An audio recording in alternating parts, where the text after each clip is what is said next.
Memórias Póstumas de Brás Cubas, capítulo 25. Na Tijuca. Ui, lá me ia a pena a escorregar para o enfático. Sejamos simples, como era simples a vida que levei na Tijuca durante as primeiras semanas depois da morte de minha mãe. No 7º dia, acabada a missa fúnebre, travei de uma espingarda, alguns livros, roupa, charutos, um moleque, o Prudente do capítulo 11, e fui meter-me numa velha casa de nossa propriedade.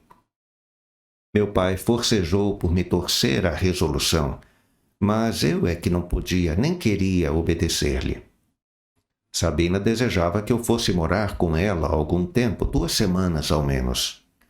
Meu cunhado esteve a ponto de me levar à fina força. Era um bom rapaz este Cotrim.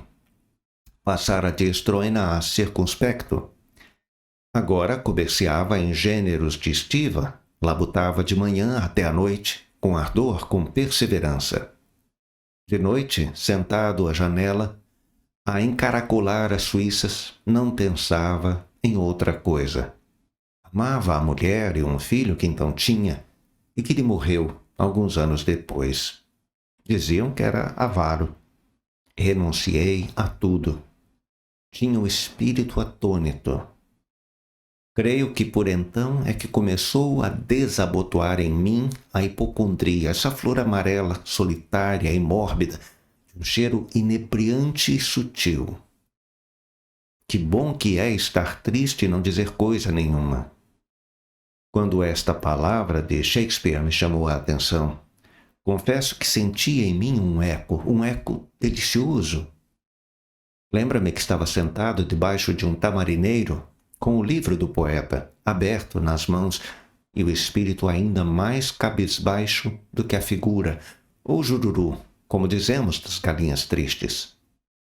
Apertava ao peito a minha dor taciturna, com uma sensação única, uma coisa que poderia chamar volúpia do aborrecimento. Volúpia do aborrecimento.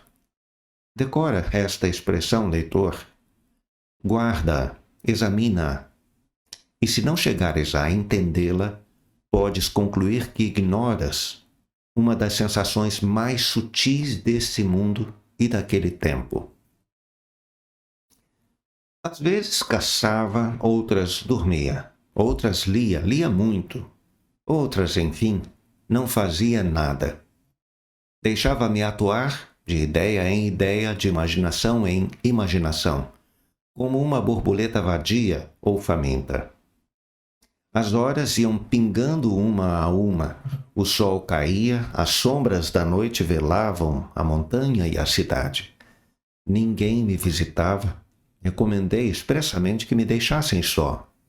1 dia, 2 dias, 3 dias, uma semana inteira passada assim, sem dizer palavra, era bastante para sacudir-me da Tijuca fora e restituir-me ao bulício. Com efeito, ao cabo de 7 dias, estava farto da solidão.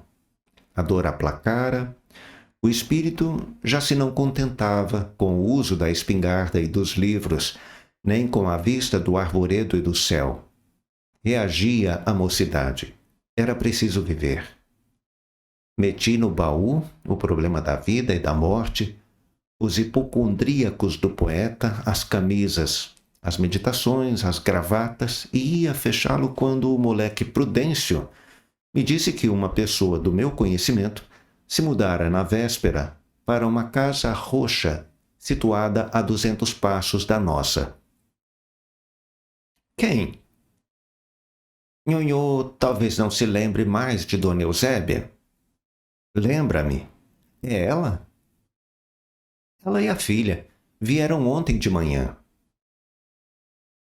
Ocorreu-me logo o episódio de 1814 e senti-me vexado. Adverti que os acontecimentos tinham me dado razão. Na verdade, fora impossível evitar as relações íntimas do Vilaça com a irmã do sargento Mor. Antes mesmo do meu embarque, já se boquejava misteriosamente no nascimento de uma menina.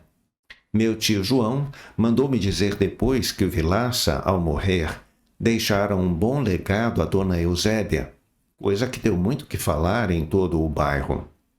O próprio tio João, guloso de escândalos, não tratou de outro assunto na carta, aliás, de muitas folhas. Tinham-me dado razão os acontecimentos. Ainda, porém, que Manon dessem, 1814 lá ia longe, e com ele a travessura, e o Vilaça, e o beijo da moita. Finalmente, nenhumas relações estreitas existiam entre mim e ela. Fiz comigo essa reflexão e acabei de fechar o baú. Nhonhô não vai visitar, sim, a dona Eusébia? Perguntou-me Prudêncio. Foi ela quem vestiu o corpo da minha defunta senhora. Lembrei-me que a vira, entre outras senhoras, por ocasião da morte e do enterro. Ignorava, porém, que ela houvesse prestado à minha mãe esse derradeiro obséquio. A ponderação do moleque era razoável. Eu devia-lhe uma visita. Determinei fazê-la imediatamente e descer. Fim do capítulo 25.